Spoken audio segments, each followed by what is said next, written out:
একদিন এক ফ্যামিলি জঙ্গলের মধ্যে বসেছিল, তখনই একটা দুষ্টু স্পাইডারম্যান এসে বাচ্চাটিকে তুলে নিয়ে গেল। ফ্যামিলির বাবা মা অনেক কান্নাকাটি করতেছিল এবং তাদের পোষা বিড়ালটি স্পাইডারম্যানের পিছু নিল। তারপরে স্পাইডারম্যানটি বাচ্চাটিকে নিয়ে গভীর জঙ্গলে চলে গেল।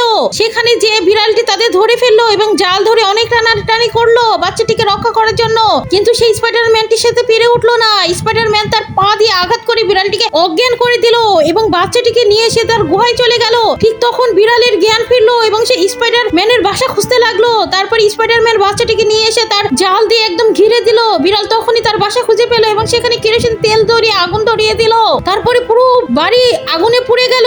তখনই সে স্পাইডারম্যানের সাথে মারামারি শুরু করলো বাচ্চাটিকে রক্ষা করার জন্য। দুইজনের মধ্যে অনেক মারামারি হলো। আসলে এই সাহসী বিড়ালের জন্য কি ভিডিওতে একটি লাইক এবং কেউ চ্যানেলটি সাবস্ক্রাইব করবে না? আসলে মানুষ বেঈমান করতে পারে কিন্তু পশু পাখি কখনোই বেঈমান করে না। এই ভিডিওটি তার প্রমাণ। তারপরে সে বাচ্চাটিকে তার ফ্যামিলির কাছে পৌঁছিয়ে দিল। ভিডিওটি ভালো লাগলে অবশ্যই একটি লাইক দিন।